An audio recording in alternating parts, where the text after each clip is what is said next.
boom, boom, boom, boom, boom, boom. What's up, everybody? You're listening to the Hustle and Flowchart podcast with your boys, Matt Wolf and Joe Fear. Check it. What's up, everyone? Welcome back to the Hustle and Flowchart podcast. We're back. We're back. Were you going to start singing? I don't know. It sounded like you were actually more good at singing than I. You had some melody in. And on this podcast, we have Wes Schaffer with us. He's another SoCal boy, actually up from Marietta, where we used to live. It's pretty cool. Okay, no, that's actually a true story. He lived down the street from where we were, so that was cool. All right. So that was actually a nice little jingle. I think that'll come out good. Yeah, we should just start making all of our intros like lounge style. Do we have to pay royalties to that song that you just sang? I don't know. Do elevators pay royalties? Do elevators play this music anymore? All right. So Wes is the man. If you're thinking sales and really just an all-around amazing experience that you want to give your prospects and customers, listen to this podcast. Yeah. Everybody needs it. I actually don't want to just say sales. It's legitimately like everything. It's the experience that a customer will have with you. The stuff that he talks about around sales and how to build like a sales system is also applicable to any sort of online sales automation as well. Yep. So anything he talks about in regards to phone sales, just know that it's also applicable to like selling through email, selling through messenger bots, selling through, you name it, VSLs, sales LinkedIn. videos, any of it, it's all applies. And he's gonna walk us through his 5-step process to make every sale, and he'll explain what it means to make a sale, and he'll explain that 5-step process. And then we also talked about hiring salespeople, because that's something that Joe and I are sort of exploring in our own business. So we decided to kind of take it down that rabbit hole of, if we were going to hire a salesperson, what do we look for, and what sort of traits should we look for, and where do we go to find them, and all of this interesting stuff. And he shares some pretty interesting resources for finding salespeople. Yeah. So 5-step sales process, how to find salespeople, maybe a little bit of chat about podcasting, because he's got a podcast as well. It might just happen. Yeah. But this is Wes Schaffer from The Sales Whisperer. He the man, and definitely start take some notes about this ABCE method. That's his 5-step, because that's definitely something. ABCDE. You skip the D. Oh yeah. You definitely need some of that. You need some of the D, Joe? Is that what you're about to say? Jesus Christ. No, you do, obviously. All right, now. On that note, let's go talk to Wes. Let's go over there now. Hey, Wes, how you doing today, man? I'm good. How are you? Pretty good. We're all SoCal guys. We were just talking about how you're still up in Marietta, where we lived for, a few years or so, Matt and I. Yeah. That was kind of happy circumstances. I think we got hooked up with, from Henry Evans up there. Oh, yeah. Yeah, he's down in San Diego. He is, yeah. So he's been on the show a long time ago now. Yeah, it was one of our first episodes. He is. So, but yeah, man. So we kind of go way back, and I know back then, I think you're still doing. I mean, you're an OG podcaster. I know you've been at that for a long time. 2013, I think it was, right?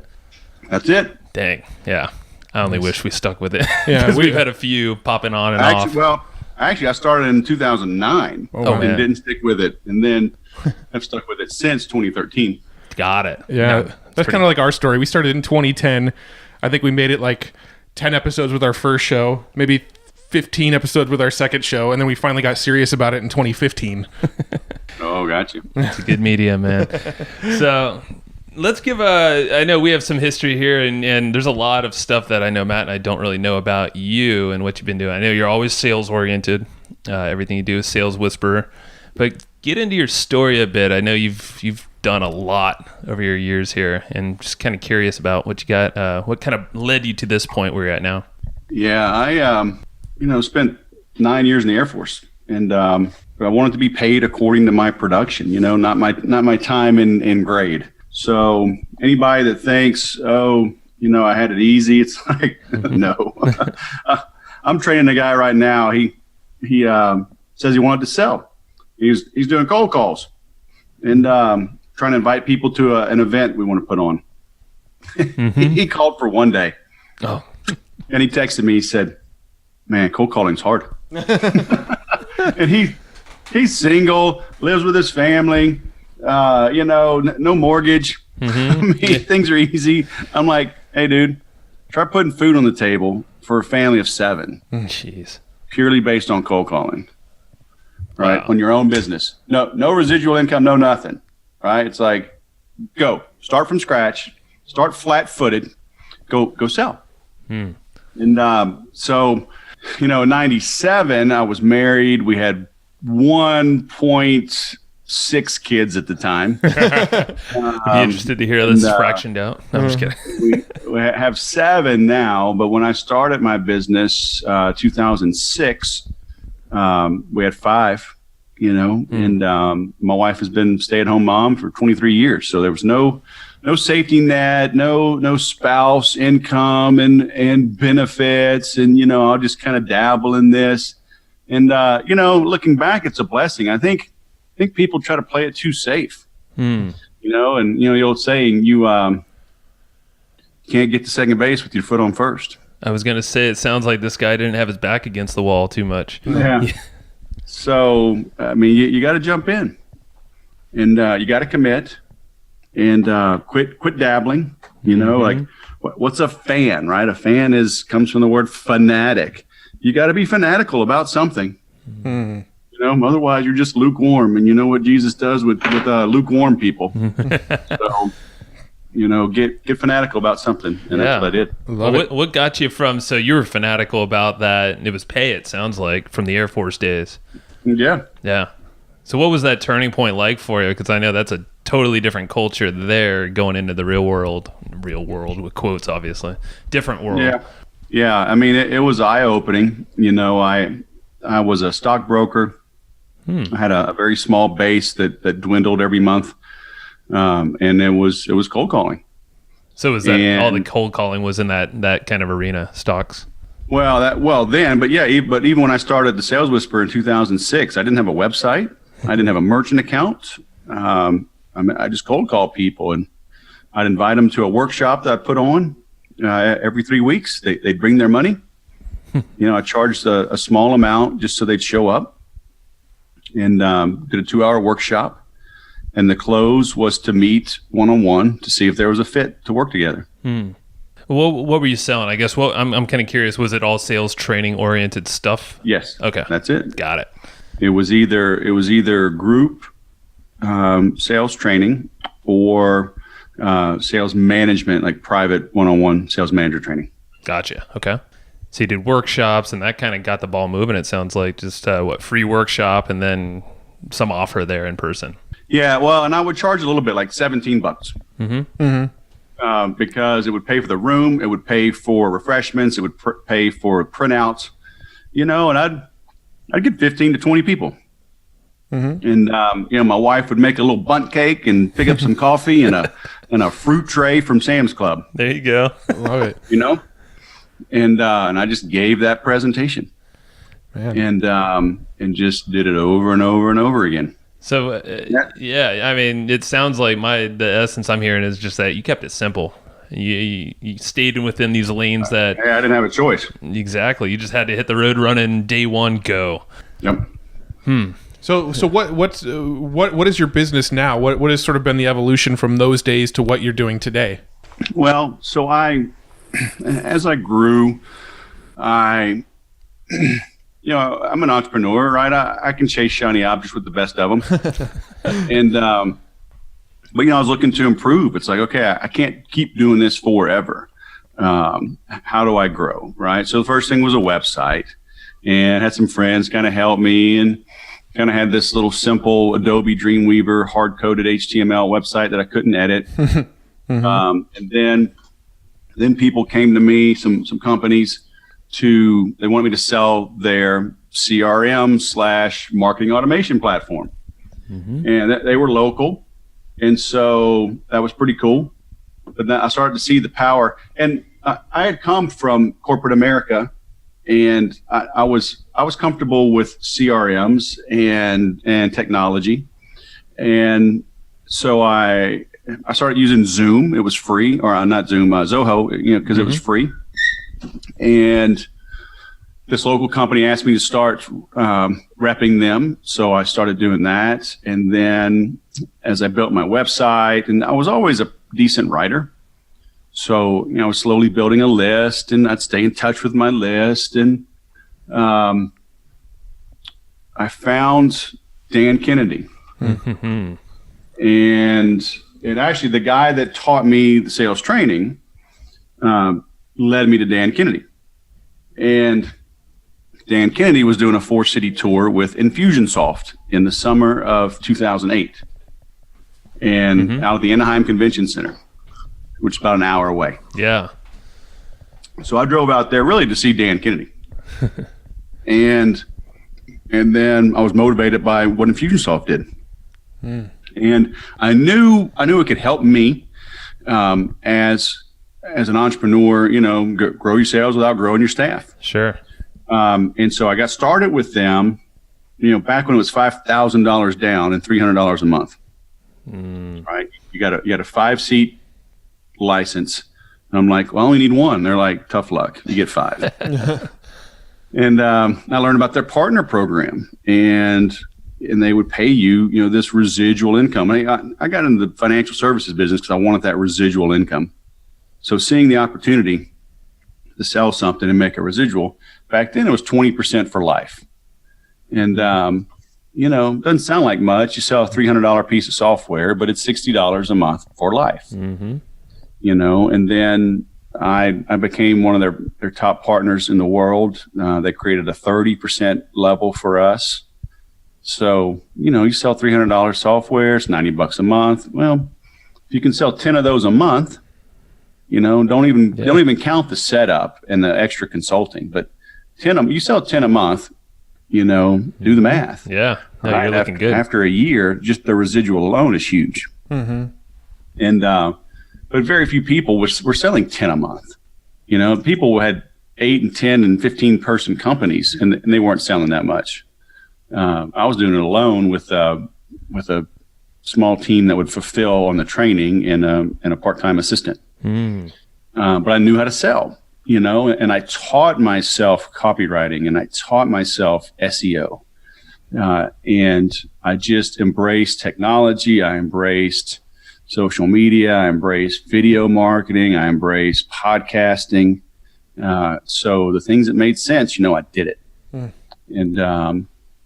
And like I said, after a few years, I'd become the #1 partner in the world, wrote a book on Infusionsoft. Then I branched into Entreport, HubSpot, built up a small team, still have a lean team, but built up a team to fulfill on these other platforms. And then I do more private consulting for bigger businesses. So I still do a lot of the same things, but I do a little more around systems and processes, around inbound marketing and inbound selling. Yeah. But I've got clients that every Friday I do a group call for a small company, and they literally sell a commodity in the seafood industry, and they make outbound calls. I think we get a little too much inbreeding in this marketing world, certainly digital marketing. But there's millions of people out there, millions of businesses that have to make outbound calls. Oh yeah. There's a lot of people that don't have Facebook accounts. There's a lot of people that don't have smartphones. They actually have a flip phone. And they wear blue jeans and they drive a forklift, and you're not going to reach them with a cute Instagram post. That's true. You got to call these people. And so every week we're hammering out new scripts, new scenarios, things they're getting stuck on how to move the sale forward. So it's still very much needed. I always say great marketing makes selling easy, but great selling makes great marketing possible. I like that. To be a great marketer, somehow you made a sale. Yeah. Right, funded that marketing. And hey, let's admit it, right? The marketing that you do is a sale. You're selling people on looking at your tweet, looking at your Instagram post, opening your email, reading the email, responding to the email, watching the video on the landing page, reading the entire landing page, opting in. Those are all little bitty sales. And that's why I say, I created the Make Every Sale program. And the concept isn't necessarily to close everybody, because that's unrealistic. Right. But the concept is, to make any sale, you have to make every sale. right? You got to make every single sale. And what is it for your prospect? You know, it's price, it's timing, it's compatibility, it's, you know, getting buy-in at the company, and on and on and on. So you gotta make every single sale to make any sale. So looking at it systematically, looking at it with processes, you know, selling is very scientific. Right. It's very predictable how people are going to respond. So if you take the time to learn that, sales can get quite easy. Yeah. So with the Infusionsoft and Entreport and all of that stuff, when you were when you were doing that as a referral, well, I think you're still doing that on a referral basis. Are you closing most of the people on Infusionsoft over phone sales? Are you cold calling and finding people who might need Infusionsoft? No, I don't cold call anymore. It's my whole business is inbound now, and it has been for many years. So what this one guy is cold calling for is a new company that wants us to represent them. And I told him straight up, I just don't have time. But I found somebody locally that says they're hungry. So we'll see. And I told him, if I gave him the script, told him everything to do. So here's the deal. We'll get a conference room. You know, you give me 10 to 20 people, and I'll give the presentation, and we'll sell this stuff. You know, but I'm like, you gotta fill the room. You know, so I like it. So we shall see. So I like what you're saying here with essentially you're basically selling engagement through marketing. No matter where your marketing lives, Instagram, it could just be it could be a letter in the mail, whatever. But it's like selling that micro yes, it sounds like, and then up until the point where where it's ready to present the actual close. Is what it sounds like here. And I know what you really hone in on, and what we were chatting about, is this 5-step process you have for that. And it sounds like now is like a good time to kind of lead into that conversation and figure out what. Yeah, like I was saying, everything's a system, right? Everything's a process. And funnel's a big word nowadays. Funnel hacking, big word. You know, it's like, go read Ecclesiastes. There's nothing new under the sun. So, you know, since people have been in sales, they've had funnels or they've had pipelines, right? Throw enough stuff against the wall, something's bound to stick. You know, patch the leaks in your pipeline, and you know, you'll make more money. So they're very much one directional, right? Pack a bunch of stuff in, hope something comes out from the top to the bottom, shove stuff in the left, hope it comes out the right. So the reality is, great salespeople know that the sale is only it's the beginning of the formal relationship. It's like getting married. It's the wedding ceremony, right? But is the relationship over? Is it done because you said I do? Oh no. Or is that when the real work begins? Right? Yeah. So I always tell people, you know, professionals know that it's the relationship, it's the ongoing. So I came up with you know, the 5 steps, and it's just A, B, C, D, E. But instead of being a funnel top down or a pipeline going left to right, you know, it's a cycle. Put it in a circle like on a clock. A, B, C, D, E. Okay. So A, you're attracting people to your place of business. You're attracting them to your trade show booth. You're attracting them to your website. You know, you're at a trade show, you're at a chamber of commerce event, you're just attracting them to yourself. So what are you doing to stand out? I always say people don't do business with you for one of 2 reasons. Either they haven't heard of you or they have. Yep. Okay. That's it. So what are you doing to make yourself known? So you attract yourself to them, but it's not enough for them just to walk up and look at your trade show booth and take one of your pins. Right. Okay. What are you offering to attract them, again, to opt in, to identify themselves, to give you a phone number, an email, an address, something. Okay. So you've got to bring them into the fold. Then you can bond with them, right? A and B.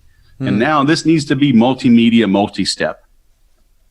You know, this company I'm talking to, I helped them come up with a series of voicemails and emails that support the voicemails, because there's no one magic email or voicemail you can send. Right? If I had a magic email or a magic voicemail that everybody responded to and bought, right, I could charge like $1 million and I would send you this 2-minute long script and I'd retire. But then if it worked that well and everybody started using it, it would stop working. Right? Sure. So it just doesn't exist. So what we did was come up with a series, and it's that consistency. Like, I'm dealing with a guy right now. He hit me up on Facebook, and we talked, and his background, his profile looked interesting. But, he was late to our call. Like way late, like 35 minutes late. Oh, jeez. And, I just happened to answer. And so a couple of things happened. The time was set for noon Pacific, and I get a call. My wife was actually on my phone. She says, Comfort Inn. Comfort Inn. I'm like, I'm not expecting a call from the Comfort Inn. Don't answer it. Right. So a little while later, I'm like, I'm waiting for another call. And he was still late. Then 30 minutes later, Comfort Inn calls again. I'm like, well, let me answer this and see what it is. What's this dude?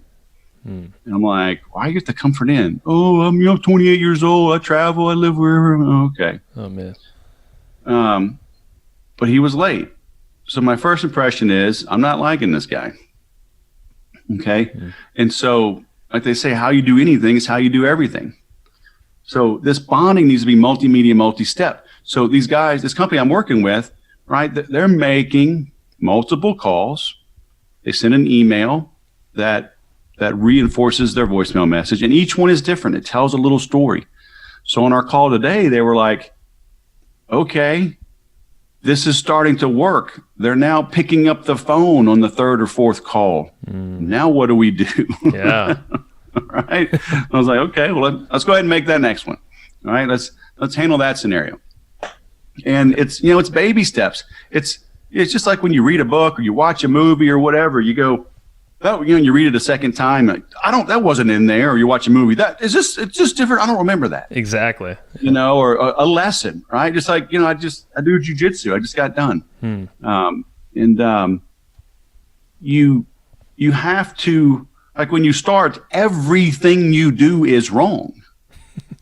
And so I can't teach you. I can't learn how to do everything right immediately. So, and you just jump right in. And that's how I do my sales training. You jump in. And people that are been around longer, they'll teach you. And as you've been around a little longer, you'll teach others, and everybody. And in the teaching, you're reinforcing it for yourself. So everybody grows. But you have to apply it and fail. And then the lesson will sink in. And it's like, oh yeah, you want to learn how to do that move. Well, we covered this 2 months ago. But you weren't ready for it, obviously. Yeah. Now you are. So, boom, I remember this one particular, kind of an elbow shoulder lock. I got this guy, and he was smaller than me, and I couldn't finish him. And I'm like, I got everything perfect. And then I showed somebody and go, yeah, you got 99% of it perfect. But the one thing, right, where I put my elbow mattered. But I've remembered that now forever, literally for the last year, over a year. So that I have that move down pat, right? So these folks doing these outbound calls, they had to get good at the outbound calls. And then now they realize that works. So now they're doing that with enthusiasm, right? But now they're getting stumped on the next step. But now they're ready for that message. Right. Okay. I can teach a 2-day workshop, 12 hours a day on sales training, and you'll be tired and pretty motivated and kind of confused at the end, so you got to be ready, right? So that's the bonding. So you attract, then you bond, then you convert or close, or turn them into a customer or a client, right? Get the cash. So that's C. Gotcha. And, make it easy for people to pay. You know what? I don't really like PayPal. It's a pain in the butt for taxes. My wife does our books, and we meet with an accountant, but she does the books, and it's a pain the way that they do things. But it's like, if somebody wants to pay me through PayPal, I'm gonna make it easy for them to do it. That's right. Yep. Less resistance. Okay. I will make it easy for you to give me your money. So make sure that you make it easy for people to give you money, right? But so here we are, A, B, C. There's 2 more, right? There's 5 steps, but the cash, the customer, the conversion is only the halfway point. Mm-hmm. Now you have to delight, right? You have to deliver a wow experience. So what are you doing to make that happen? What does it feel like? When you look at Apple and, the whole unboxing experience is just, it's pleasant. Yep. My wife got these kind of adjustable wrenches. And I think we got some on like an infomercial or something years ago, these Robo Grips. It works on you too, huh? Sales messaging. Oh, yeah. Oh, dude, salespeople are the easiest ones to sell. That's true. That's true. And but we've had a big one and a little one forever. And, it's always just go get the Robo Grips. And somehow we lost one of them. I don't know how that happened. I got a pegboard. I'm like, put the tools back, but with 7 kids and all their friends, 7 kids, all their friends man, coming over, everything's getting misplaced. So my wife got a couple more. So that was my anniversary present on Sunday. 23 years, I get pliers. So that's love, man. Come on. Yeah, man. I went and looked it up. It's like diamonds, wood, paper. Tools. 29 is 23 pliers. years is tools. That's funny.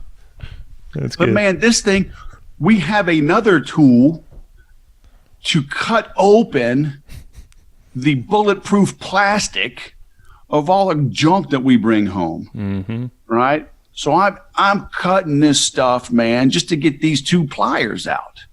I mean, it's like, what a pain, So again, you look at Apple though; it's just a little knife, just a little cut, and the plastic comes off, and the box is like almost vacuum sealed, but just pop it open, and then you got whatever thingamaboppy you bought, right? And I got them all, man. I've opened iPads, I've opened MacBook Pros, I've opened iMacs, I've opened Apple Pencils, Apple Watches, iPods, you name it. And then you don't want to throw away that delightful packaging either. You don't. You keep that box forever. It's the weirdest thing about Apple products. That I have like all of my boxes for all of my computers. I don't even have the computers anymore, but I still have the damn boxes. They deliver a wow experience. They delight. Right. Okay. So are you that methodical? Right? Are you that conscientious in delivering this wow experience? And most people aren't. They're just like, well, you paid $100 for our widget. We gave you a $100 widget. What the hell else you want? Yeah. What do you expect from us? Yeah. So you better over deliver, right? Yep. So then when you do that, you begin to endear yourself to them.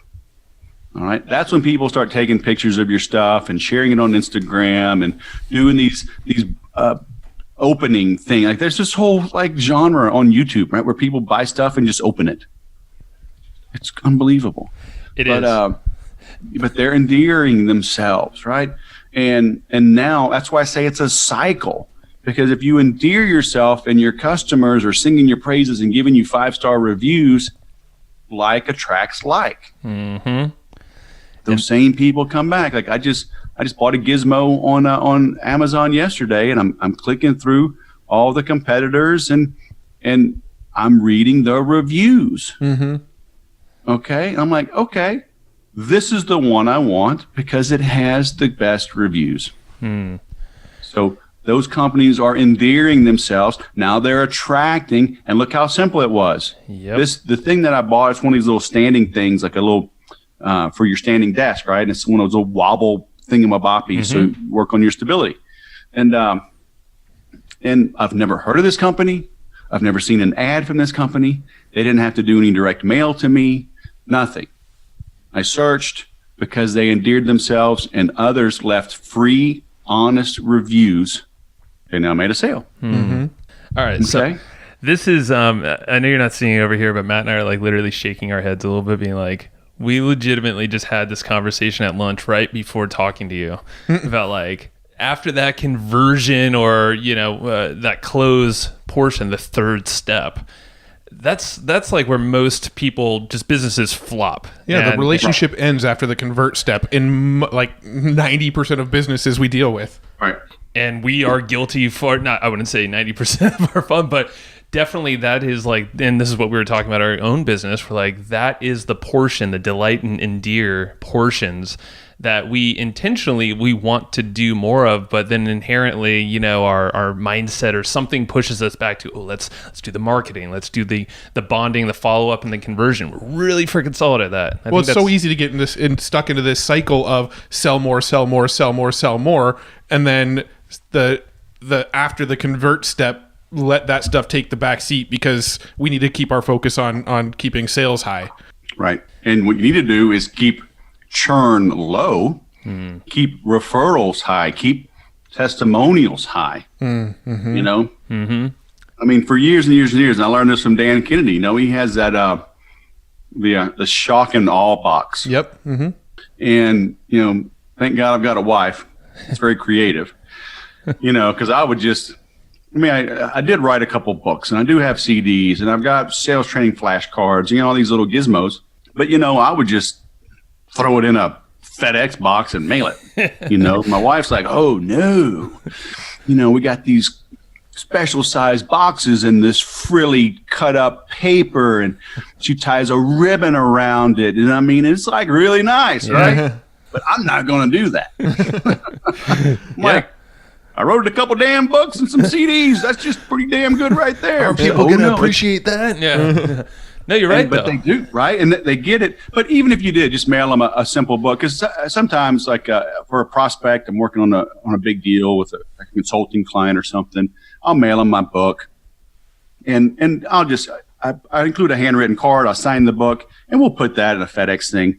So just the mere fact they get physical mail, they're impressed. Okay, but for those that buy, we send a nice package, and I have people take pictures. And they share it online. They're like, look what I just got from Wes Schaffer. Yeah. I'm getting free press. And these people feel good, right? I feel good. You know, I'm happy I made their day. They paid me a lot of money. I can mail them a nice package. And that's the thing, is it doesn't take a lot of time doing this to get those people to start posting pictures, to start spreading the word. Yeah. I mean, like you said, even if you haven't written a book or whatever, go buy, you know, 10 or 20 copies of your favorite book and just sign a card and say, hey, thanks for being a customer. This is one of my favorite books. I hope you enjoy it as well. Exactly. I mean, it's the thought that counts. I mean, send them chocolate, whatever. Send them, you know, people forget. I had dinner with a friend of mine last night out in LA. Very good SEO guy and internet marketing guy. And guy carries 2 phones, right? That's how techie he is. This guy has more tech in his pinky than I have in my body. But as we're talking, you know, I'm like, I feel like we're on this never-ending, constantly accelerating life, and I think people are frazzled and worn out. And you know, I'm not a dumb guy, and I can't keep up with this stuff. But at the end of the day, it's like we forget there's a human being on the other end of the screen, right? The other end of the podcast, right? So why don't we just get back to being humans? And he agreed, right? And so if this super techie guy agrees, then I think I might be onto something. So I'm curious, do you know why he had 2 phones? Like, was it just business and don't personal? Change the subject. Will you focus, please? I'm just curious, my curious mind. He's funny. He's like, well, I might want to look something up on the other phone while I'm talking the other. I'm like, that's why you have a headset. You put a headset in, you can look at your phone. You know, I don't know. He's a tech guy. That's funny. Yeah. No, it's funny that you say, like, hey, just be human. I mean, I don't know how many times Matt and I say that just to ourselves, or when we're talking about the way that we sell, because we do a lot of affiliate promotions, but we do a lot of personalized communications or even Loom videos to show an exact thing that they're asking a question about. And 98% of the time, every single one of those people are like, holy crap, I did not expect a personal video from you, or even you communicating. And more often than not, they purchase. Or if they don't, they're going to refer. And it's exactly what you're saying right here. We just happen to do it more digital form. Look back. Everybody loves to look at Gary Vaynerchuk right now. You know, on top of the world, blah, blah, blah. Yeah. Like, they forget, you know, for whatever, 8, 10, 12 years, he just sold. He walked the shop floor speaking to people learning his product, becoming a fanatic about wine, right? Then he did his wine library TV, but then he would personally reply to reviews. He would personally call people, Yeah. All we see is the glorious stuff now, right? All we that's see true. is LeBron James, soaring over everybody's head, slam dunking. And, even though he's got a lot of physical gifts, he works hard. Michael Jordan worked hard, right? Larry Bird worked hard. Tiger Woods works hard behind the scenes, And that's what nobody sees. That's what nobody wants to do. Yeah, man. No, it's just, and what was it? There's a concept of 1,000 true fans. I forget who brought that up originally. Kevin Kelly. Is that it? Okay. Yeah, and if you just have that concept, and it might not even take 1,000, it might take 100. If you're selling something high enough priced or value, whatever it might be, but it doesn't take much. It seems like if you nail down the attract, bond, and convert, you get some momentum going that way, and then just slightly adjust your thinking to not let that stuff go, but now let's figure out how to delight and endear these people where they can't not refer us or refer all of their friends and trusted folks around them to send them my way. And then everything just gets easier. What I tell my clients is if you doubled your prices and lost half of your clients, you'd be making exactly the same amount of money as you're making with half the headaches. Mm-hmm. Ain't that the truth? Right? It's true.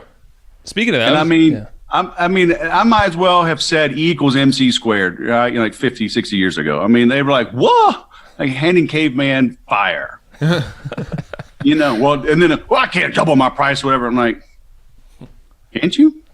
think again. Yeah. I don't know. Can you raise them 20% right now? And then have a plan to raise them 30%, then 50%.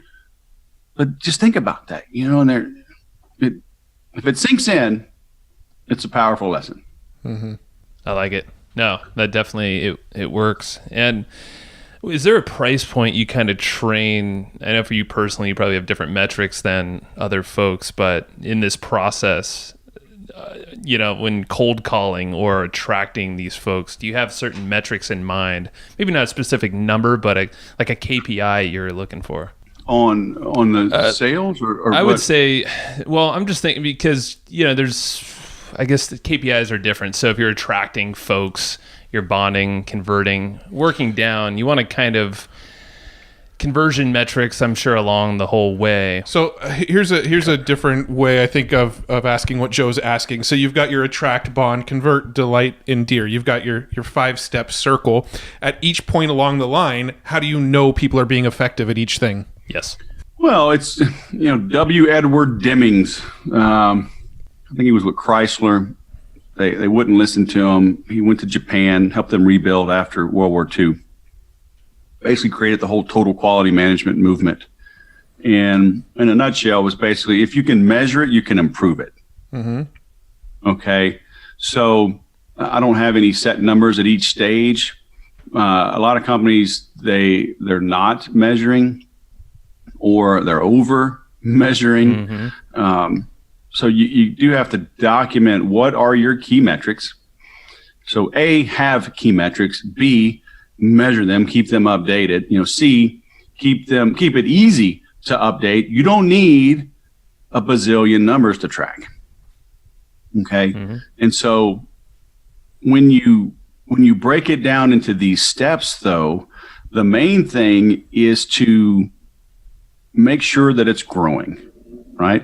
That everything's up and to the right. Mm-hmm. But when you break it down, what happens is people have no processes. Sales managers, what I tell my sales managers is you measure the activity and you pay on the results. Okay. Mm-hmm. You manage what they're doing and pay on the results. Most companies, they just say, well, hey fellas, good to see you. You've got a $1.2 million quota. That's $100,000 a month. Go get them. Well, what do? Well, you pick up that phone and you get on the computer and you talk to people and you make sales. You're like, well, what does that mean? What does success look like? Mm-hmm. And so this is another thing, like handing them fire, right? I'm like, okay, you got a $1.2 million quota. Well, that's $100,000 a month. That's $25,000 a week. That's $5,000 a day. If your average sale is $2,500, then you got to make 2 sales per day to be on track. Well, what does it take to get 2 sales? Well, I'm pretty good at proposals. So if I give out 3 proposals, if I give out 4 proposals, I close 2, or if I give out 3, I close 2. Okay. So you got to give 3 proposals. All right. Well, if 80% of the people that I meet and do a demo for ask for a proposal, well, okay, so you start working the numbers back. Yeah. You kind of reverse engineer the end goal. The outcome. You reverse it, right? So you measure.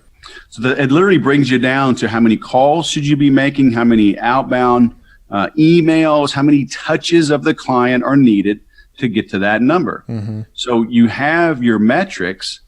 So, and for lack of a better term, I'll say phone calls, but it's whatever touches.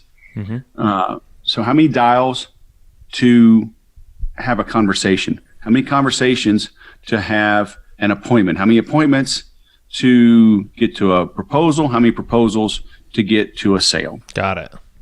Now, Okay. from that next phase on, this is what I'm really curious about. From that next phase, after you make the conversion, from the delight and deer standpoint, how are you measuring how effective you are at the post conversion elements?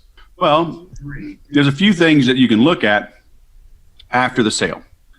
Okay. So one is churn. Are your chargebacks going down and your returns and your refunds? So that's the ultimate goal is to keep them as a client. So are your, what's your net promoter score, right? Is your NPS going up? Are your number of online reviews going up? Are your chargebacks going down? Are your 1 and 2 star reviews going down? But then you start looking at upsells. Are you able to sell more warranties or, buy 3, get 1 free kind of thing? Or are they buying a higher quantity?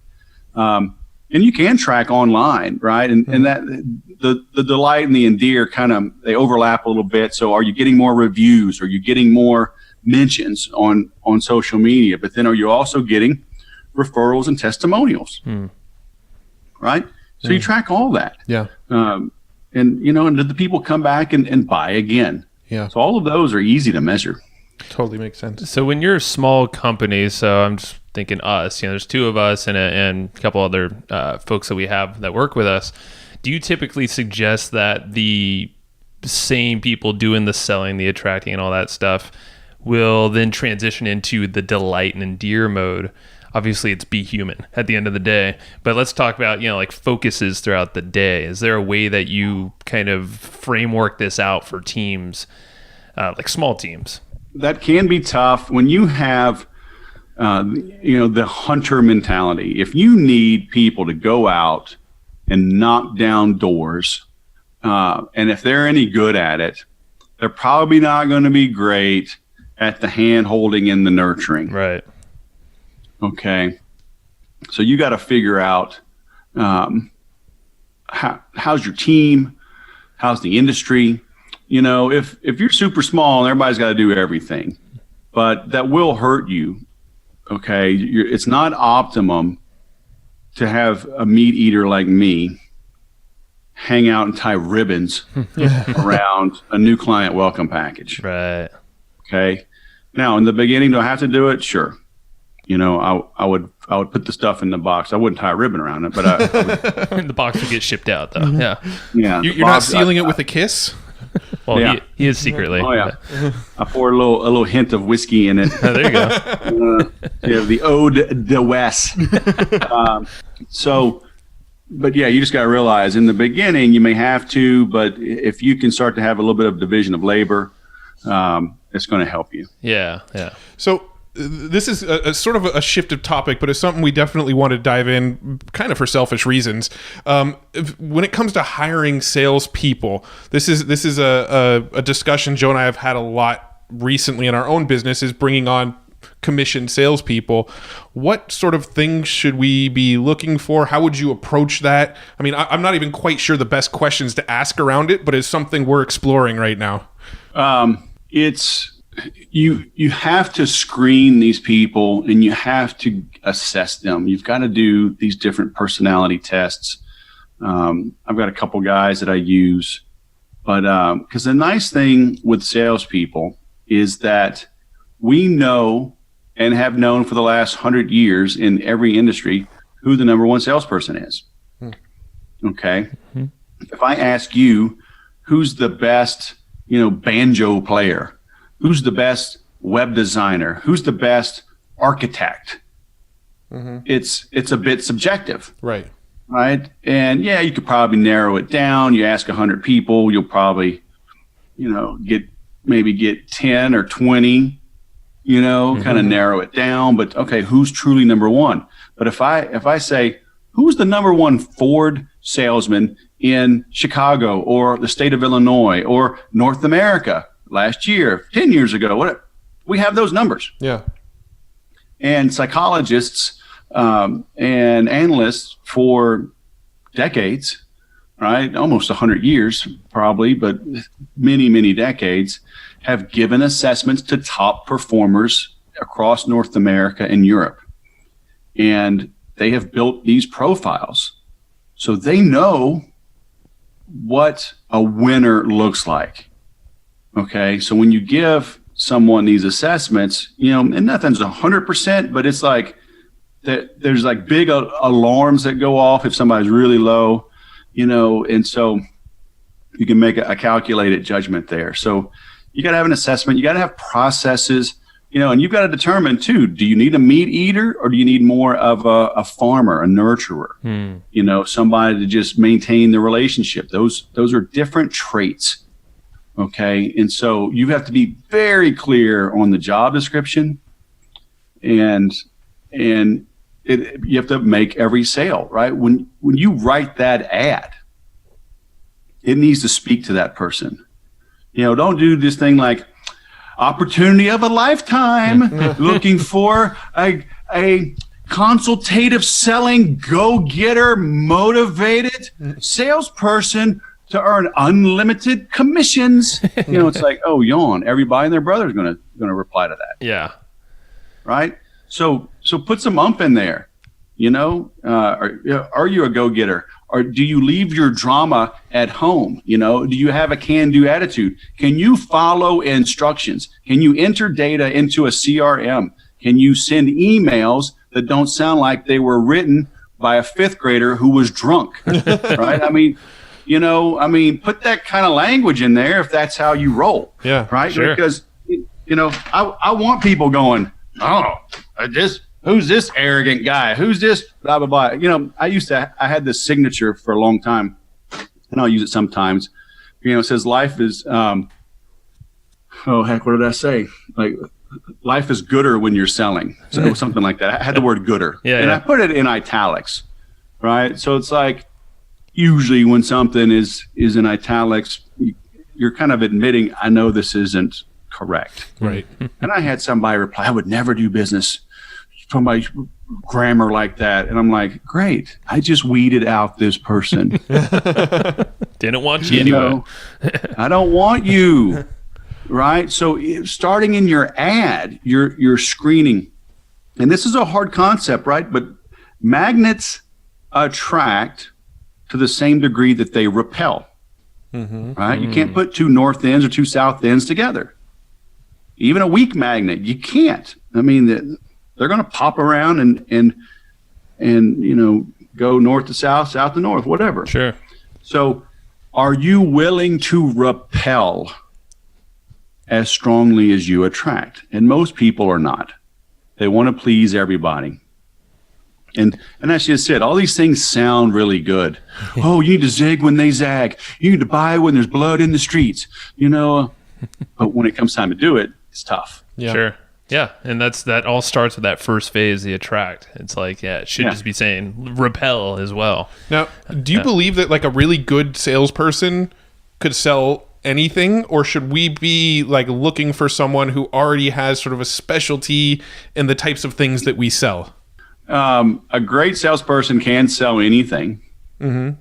And yeah, when you look at, that's a big mistake people make, is that they either look for somebody with a Rolodex, or someone that has sold in your industry.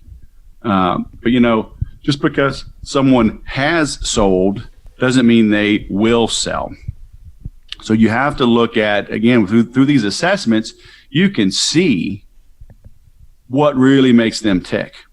Are they driven? Because here's the problem. Most companies, they don't have a sales process. Okay. They hire and just think the salesperson is going to figure it out. And great salespeople will, as long as there's enough money there and it's worth it for them to put in the effort. But if you have documented processes, if you have CRMs and automation, and you know that it takes, 10 calls to have one conversation, you have to have 2 conversations to set one meeting. That out of every 2 out of every 3 meetings ask for a proposal, and 3 out of 4 proposals buy, and 2 out of 4 that buy and upsell. If you can lay all that out, a salesperson can go, oh crap, let's go, let's rock and roll, baby. Yeah. But most people don't have those kind of numbers. Right? Oh, well, we do, SEO, and everybody needs SEO, and you should just come work for us because we're like really good SEO people, and everybody that has a website needs SEO, and if they don't even have a website, well, they need a website. We do websites, and we can do the website and the SEO. So go get them. And good luck. Crap. That's like saying, well, everybody drinks water, so you should sell bottled water service. Like I grew up in the South. I have 7 kids. I tell them go out front and drink from the hose, just like I did. Yeah, heck I'm not paying for bottled water service. Going back really quick, I want to. So the assessments, you keep mentioning this, and some different tools, maybe resources you have. Are there any specifics that you can mention here that we can check out later? One thing is check out an interview that I did on Sales Podcast. Actually, I published it not too long ago. Let me see what episode it was. The guy's name is John Pike. Okay. And what's unique about John is he offers a 1-year money-back guarantee, or at least a replacement, right? So he'll find you somebody. It was episode 335 on the Sales Podcast. Cool. So he's unique in that he'll do more than just the assessment. He'll actually help you write the ad and screen the people, and then give them the assessment, and then pass on to you those that pass the sniff test. Makes sense. Those are ideal. Okay. Yeah. And as a 1 year, if they don't work out, he'll find you someone else. Love it. Yeah, we did the same kind of thing to get an ops manager. I've seen 90-day. I've never seen 1 year. Year's pretty legit. Yeah. We used a similar service to find our ops manager, and I think it was 6 months or something. Something like that. Yeah. It was the best our ops investment. manager is Ops amazing, manager. and she listens to these episodes. This is sales. Salespeople are notorious for not being very loyal. Right. Yeah. Okay. And ops managers, other positions, they're a little more stable. Salespeople, they'll up and leave. So you gotta do it right. Or they're hustlers, man. I mean, and the big thing is, I ran a sales team of 5 people at first, and it was a big, obviously feed them leads. You got to have leads coming in. The interesting thing, because I when doing these, and this is the first hack, we were kind of just going for it, but we had them collaborate. And from your experience, have you seen it work well as a team? Still splitting out the leads, but more or less sharing war stories with each other to help each other out. This group that we had was amazing together, but we've also heard just the opposite. If you get salespeople together, kind of compete more or less than collaborate. Oh yeah, like I said, a meat eater Yeah, I don't want to collaborate. I want to win. There you go. Yeah. You know, but again, you got to get clear on what you're hiring for. What is the position? Does the position require collaboration? Okay. Well, that goes in your job description. That goes in, in the assessments on the things that you look for. And there's traits that you can pick out. What motivates these people? What drives them? And these things, man, they're like, it's like a little crystal ball. It'll give you some very good information. It's true. And it's like I said, we know the top salespeople are, so we can test them and create a profile. And that's huge. I mean, that's every hire that we ever do now is always personality tests. Even just, Matt and I have our own personality test. And we're like, that's why that thing always like maybe bugs us, if there's a topic that comes up or why this flows so well. So, ever since y'all got your medications right, y'all are a lot easier to be around. So, just don't cut back, okay? Follow the doctor's keep orders. Dosing up. That's awesome. No, yeah, it unlocks some pretty big ahas all around. So it just makes sense when you're hiring sales folks too. So super cool. I have one last question, and then we can go ahead and wrap up because I do want to be respectful of your time. It's actually about your podcast. I'm kind of curious how the podcast fits into the whole mix of your business, and I pretty much ask anybody who comes on the show who has a podcast how it fits into the mix of their business, because everybody seems to have a different point of view on podcasts, a different reason for doing them. So I'm kind of curious what yours is. Oh man, I started so many years ago, and I liked it. For me, it gave me access to some cool people, and still does. But it helps you stand out. And, when we talk about bonding, multimedia, multi-step. So you can read my website. I've got videos. I've got free reports. You can get a private consultation, but now you can listen to them. Right. So just like we were saying, make it easy to accept payments, right? And, take PayPal, whatever. So I want to be easy for them to get to know. Yeah. Thanks. And so, when you have, I look back at my numbers, tens of thousands of hours a month, people are listening to me. Yeah. How cool is that? And it grows on them, right? And people call. I've been listening to your podcast. Great job. Blah blah blah. I'm finally ready, because people need to hear things over and over again. And I don't want to tell them over and over again, not one on one. Just go listen to podcast 335.4 or whatever. Yeah. Well, yeah. It's even great for like what you did here when we were asking a question. You're like, I talked about it on this. We talked about it on this episode. It gives you a great reference to point people to when questions that you have to answer often come up. Yeah. Exactly. Yeah. Because that's the whole thing. Teachers don't make a lot of money. Okay. Even though they're valuable, the things that they do are valuable. They don't make a lot of money. You don't make a lot of money teaching. Okay. But the customer does have to get educated. Doesn't mean they have to get educated one-on-one with you. Okay. Yeah. So write a book, write a blog post, make a video, create a tutorial. So you can point people to it. Because, I want to be the one educating them. I want them reading my stuff. But I don't want to do it one-on-one. It just doesn't scale. Plus, the stuff I sell is international. I got clients around the world. So if it's noon in Australia or, whatever, I may not be ready. Or, it's noon on a Monday. Well, it's Sunday night for me. I'm like, I can't talk. So have these resources. Love it. Yeah. Now the podcast is a massive arm for, I feel like every person with the podcast says something very similar along those lines. And it's the most valuable resource we have for content and attracting in that whole bond phase. So wrapping it up, I know you mentioned Dan Kennedy. I don't want to feed that into this question here, but is there a book that specifically, on that bookshelf, you just okay, I got to read this thing every year, or you just find yourself recommending it if you have one of those that stands out for you? Yeah, I really got a bunch, but one that'll, I think, will make people better humans in their marketing is the guy named Roy Williams. He wrote 3 books that all feed into one another. It's The Wizard of Ads. Mm-hmm. So if you look up The Wizard of Ads, Roy Williams trilogy, you'll find his books. Nice. And they're on my bookshelf. I recommend them. I go to Austin about once a year to take one of his classes, and he has a reunion every year in October, November down in Austin. So just a good dude, good people. Very awesome, man. Yeah, Roy Williams. I don't think that was recommended on the show yet. No, I think that's the first time. First.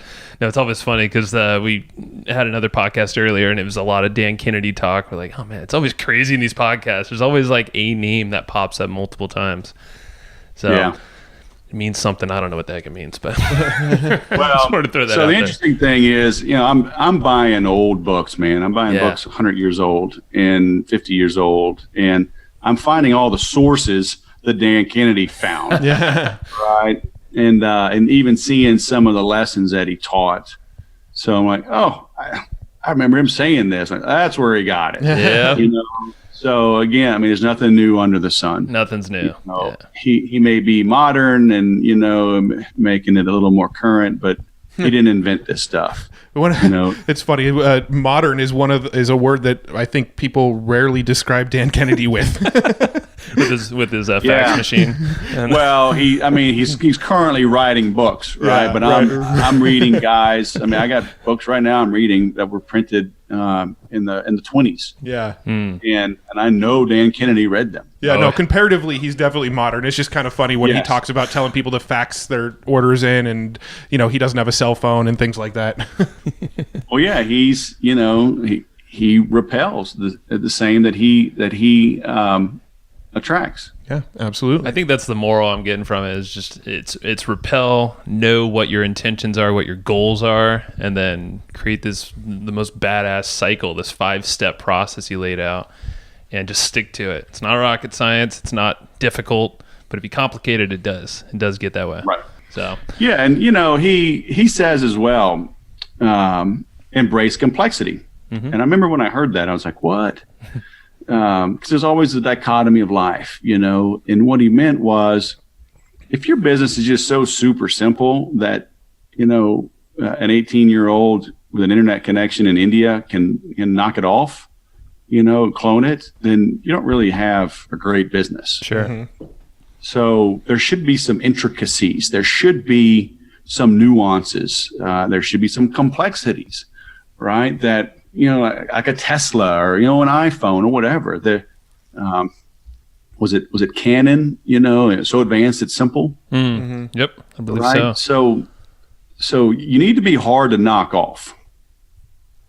Okay, so something in there needs to be unique, complex, whatever. Keep that in mind. Like it, man. Well, I appreciate your time and your advice here. I know I'm going to go print that thing off and list out, all right, what can we do in our business in each one of these 5 stages and go to town on them, pick out the best one. So where's the best place folks can go check you out? I know we mentioned your podcast on here, but where do you want to take them? Yeah, just go to thesaleswhisperer.com and you can find everything there. There's contact us and my social media accounts and my phone number's there. So call them up. Hit me up. Sunday night. Call Wes. No, I'm just kidding. Don't you do that. Call. I probably won't answer. Just don't be from a comfort inn. If you leave a message, I probably will call you back. Yeah, no, you're good for it. All right, man. Well, I appreciate you. This was fun. Thanks for having me. Yeah, man. Have a good one, dude. All right, man. Now go sell something. All right. Thank you. And I hope you just enjoyed this episode you just listened to. Now, right now, before we sign off, I have a few things I would love for you to do. So the very first thing is to go find our guest on Facebook and tell them that you loved their episode with us. That's going to help them just feel good about themselves, but also it's going to spread the word a little bit more for us. So go find them on Facebook. Everybody's on Facebook, and go say that you love their episode and maybe one cool thing that you learned there. The second thing is to go to iTunes and subscribe to our podcast. Just look up Hustle and Flowchart and hit the subscribe button. And the very last thing, the third thing, is to leave us a review on iTunes or wherever you're listening to this podcast and help us spread the word more. That's how more people are going and get this awesome knowledge, this cool podcast training, and a whole bunch of other cool free training that we give out at evergreenprofits.com. So that's about it. Go find them on Facebook, go subscribe on iTunes, and leave us a review. You would be amazing if you did that, but you're always amazing. So thanks for listening, and we'll catch you in the next episode.